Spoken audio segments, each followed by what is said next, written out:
Good evening, everyone. Welcome to one more book launch event. My name is Aditi Pahadi, the host for today on behalf of अध्ययन books. आशा करती हूँ कि आपको हमारे नए books के ऑथर से मिलना, उन्हें जानना पसंद आ रहा होगा। कमेंट सेक्शन में जरूर बताइएगा। आज हम जिस किताब के बारे में बात कर रहे हैं, उस किताब का नाम है डिकोडिंग सर्विस एक्सीलेंस। इस किताब के ऑथर हैं मिस्टर कैज पटेल। अगर मैं ऑथर की बात करूं तो it's my immense pleasure to introduce mister Kaiz Patel, a visionary customer experience strategist and an alumnus of Les Roches, Switzerland. With over 2 decades of expertise, he has transformed the way business understand and act on customer feedback. As the co founder and CEO of Satisfied, he continues to inspire leaders and frontline teams across the world with his pioneering approach to service excellence. Let's welcome Mr. Kaz Patel. Hello, good Hello, afternoon. sir. Hello, Mr. Kaz Patel. How are you? I'm very good, thank you. Congratulation sir, आपकी book launch हो गई है Amazon पर, तो आपको कैसा लग रहा है? I'm feeling very good. It's meaningful, to have a book launch. It's very proud to be able to see my name up there with a book published with my name on it. Absolutely. Sir, अब हम आपकी book के बारे में बात करते हैं, जिससे जो हमारे व्यूअर्स हैं, वो आपकी बुक और आपके बारे में अच्छे से जान पाएँगे। Alright. So before that I have some questions regarding your book. So Sure. What inspired you to write this book after more than 2 decades in the industry? So, Aditi, after working with more than hundreds of brands for 2 decades in 51 countries, I kept seeing the same mistake being made by clients. They were using mystery shopping, the methodology I talk about in my book, purely as a, compliance tool or fault finding tool rather than a strategic tool. And that's what I felt needed to be corrected. The mindset needed to be reset. And that's why I wrote this book primarily. Oh, okay, that's great. And like, was there a defining moment, like when you realized the hospitality and retail sectors needed a new approach to mystery shopping? Well, I was one of the first companies in India to introduce mystery shopping. And in those days, as I said earlier, they were using it mostly for catching mistakes or fault finding rather than using it to understand their customers better, understand their employee experience better. After I started working with Michelle, my co founder and wife, we found a powerful meaning when you put together the empathy behind it. You finally be able to give trust a meaning. The customers trust you with their money. You want employees trust you with getting their salaries at the end of the month. So we said, trust is something that is a defining thing for us. Trust across all segments of customer experience and employee experience. Absolutely, absolutely, sir. So, like, how did your early experiences in India and Philippines shape your understanding of customer experience? Well, India taught us scale and complexity. India is a very diverse and large country, of course, so it brings that scale and complexity to it. And Philippines taught me a lot of warmth and empathy. So when you combine this together, when you combine the structure of organization with human connection, you really can create memorable experiences. And that balance became for the foundation for Satisfying. And it's really the heart of this book as well. Okay, that's great. Like, you often speak about your mother's influence and Michelle's role in building Satisfying. How have these relationships shaped your philosophy on service excellence? Well, my mom showed me true excellence happens behind the scenes. She was working in the housekeeping department of several hotels for a career that spread over 3 decades. So she used to show me the discipline and the pride in the smallest details. And I think that stuck with me. Michelle added courage and empathy. She said, rather than complain about a bad experience, let's do something and fix it. Let's fix it for everyone, and that's how she started Satisfying. So we came up with this concept of using feedback to empower people to make change and, deliver feedback with respect. And I think both of them have had a major influence on everything that I have gone ahead and done in the future. That's absolutely great, sir. So, like, what was the biggest challenge which you faced while building Satisfying, and how does the book reflect that journey? The biggest challenge would definitely be scaling without losing quality. I mean, it's easy to scale if you're not concerned about quality, but we had to grow across different countries, keeping in mind the human side of service. Also, understanding that different countries that we worked in had very different mindsets, different culture, different way of presenting themselves. So, I think scaling was the biggest challenge for me, and this book does capture that you need a mindset of scale without compromising on quality. So that's one of my biggest issues Okay. there. So that was basically portraying your personal side of your story. Now I will ask you some basically on customer like experiences which were based on a customer experiences. Like you emphasize that 90% of the companies misuse mystery shopping. Why do you think that this gap still exists today? Well, mystery shopping is actually an old methodology. It's a very good methodology and comes from a stream of market research. It started in the 1960s, 1970s. For banking industry was the one that came up with it, and of course that time they were checking integrity. So you know, um everything as a spillover from that is still going on. People still use it only as a policing tool rather than a learning and strategic tool. And that's where I felt, instead of chasing scores, instead of chasing a rating, you should really try to understand the feeling and the pattern behind what the score means, for both the employee as well as the customer. And when you do that, that's where you make the shift. And unfortunately, still a lot of companies get it wrong. Absolutely. Okay. And like in your view, what is the single most important shift companies need to make to like build a true experience driven culture? Well, to build a true experience driven culture, I think first they need to move away from compliance and go towards trust. When the employees feel safe and trusted, only then will they really uh, feel comfortable to perform better. Because sometimes they feel, oh, if I do this, will I get scolded? Will I get it? Will it, if there's a deduction or repayment made to the client, will it come from my salary? So, they're not empowered. If you really go with trust, and then the culture will change. It takes time. It's not something that happens quickly, but feedback becomes a conversation that you can start building on and not just a report card. Got it, sir. And like what does like the trust is the currency of experience means a practical everyday business context? So yeah, we believe, and I firmly believe it too, is trust is built in small, consistent actions that make customers feel respected, valued. It's the promises you keep and the consistency you get in service if you go to location A, location B, branch A, branch B in a different city or a different country. If a brand can keep that consistency, that's the trust. That's what I mean by the currency of experience. And you can't earn it instantly, you earn it over a period of time, moment by moment. Right. So, like you say, employee experience fuels like customer experience. What signs should leaders look for to identify internal, cultural gaps? So employees should feel that they are also valued. They are, if you start seeing employees who are very scripted or they are just spitting out a spiel that they've been taught or during training, you feel that they don't really mean it inside. They're just doing a job. They're not really taking care of you. Once the service really becomes driven with empathy, driven by really they're happy and want to do something for you, Hmm. then you will see the change coming. And that's when a company becomes very, they're using trust in a big way. Absolutely. And like, how can businesses transform feedback from something feared to something welcomed?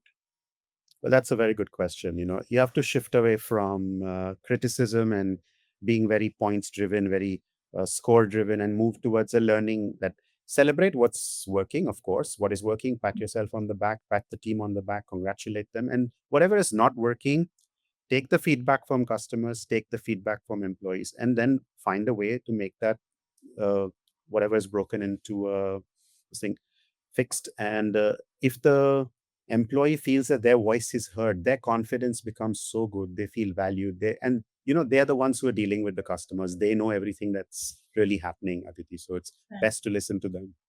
Right. If I talk about like mystery shopping, like what is the most common mistake organizations make when designing mystery shopping programs? So sometimes when we work with clients who are using mystery shopping for the first time or have never been exposed to this methodology, they get too excited and they want to ask too many questions. And that sometimes becomes very rigid, it becomes very difficult for a typical customer experience to see all that. So what we do is we tell them, we guide them, hey, this is not a question that a typical customer would answer. This is not something that they would encounter, you know. Like they want to say, did you see the expiry date on a product? A customer is not really going to be able to see that if he's in a restaurant.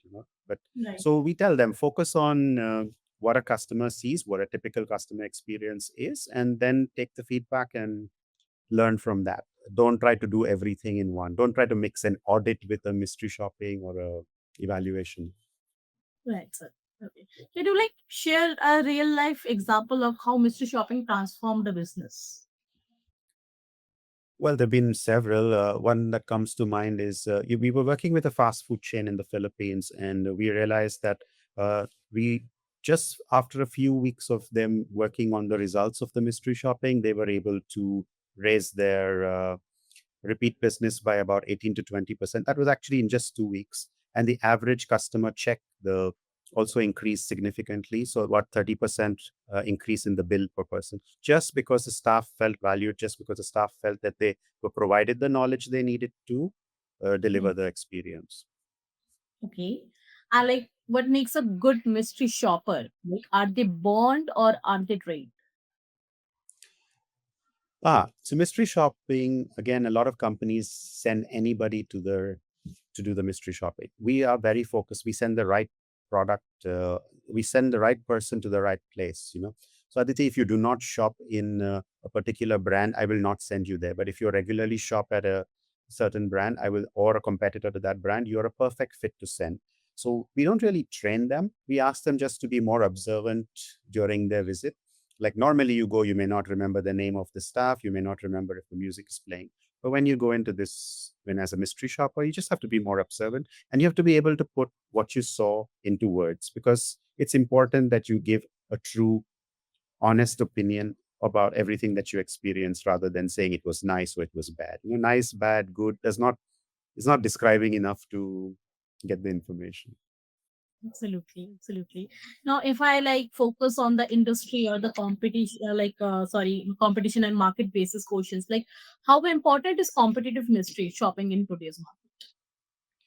See, your competitors are shaping your customers' expectations. If they visit a competitor in the same category and they experience something wonderful, they actually want that in the other brands that they buy from as well. So understanding your competitor is actually very, very important to make smart decisions. It's not just to copy them, but it's to understand what are they doing that is so significantly better than another company, your company. Got it, sir. And where do you see the biggest opportunities for brands to differentiate through experiences? Consistency, just consistency. If you just keep it consistently always following whatever is the procedure in your company, in your brand, and make sure that everyone who delivers the service in your brand delivers it consistently, I think experience will definitely become the edge, because today is an experience driven economy. We are very experiential in everything. So if you expect a certain experience to come and you don't get it, you will be disappointed. But if you get it every time you go to that brand or product, you'll be Hmm. happy, and that's the most important for every company to have. Like in today's date, like AI is rapidly changing the landscapes. So how do you say see AI like complementing, not replacing human insight? uh, AI is being used in a lot of in market research and mystery shopping, in analyzing the feedback. It speeds up the recognition of patterns. You can get more real-time dashboards, but empathy, or true judgment, comes from people. People are the ones delivering the service in the end. So it has to be a mix. It has to be a human plus tech, and not one or the other. And that's my opinion, and that's how it is going to be for the future as well. Like, what future innovations excites you the most, like in the CX or EX space? In the CX and EX space, there's so much happening because, especially as what you touched upon, AI is transforming things. So some of the stuff that is was taking a lot more time before and required multiple people to do is becoming faster. What we are seeing in my specific industry and the clients we work with, like in hotels, restaurants, retail, emotional analysis is becoming very easier to do. Predictive analysis is becoming easier, and micro learning. L- learning providing learning and lessons for the staff who deliver their work based on customer feedback. And these are something that's really improving, and I think they will only grow faster. Great. All right. So, like, if a small business owners could do only one thing from your book starting tomorrow, what should it be? Start listening. Start listening to both your customers, listen to your employees, and maybe take that feedback and fix something, some one critical aspect that comes up from that feedback. If you fix it, again, small consistent improvements are much better than one big uh, attempt to try to fix something in a large way. Right, right. And like, how can leaders use this book as a practical guide rather than just theory? Or like what? Well, it is built to be a very practical book. It's not supposed to be just some theory. I'm not coming up with a new concept. I'm just trying to simplify it and change the mindset of people on how to use the results. So I would say take one chapter, take one insight per week or one insight per 2 weeks and work on it, and then move to the next chapter. Okay. And like, what advice would you give someone wanting to build a career or business in mystery shopping?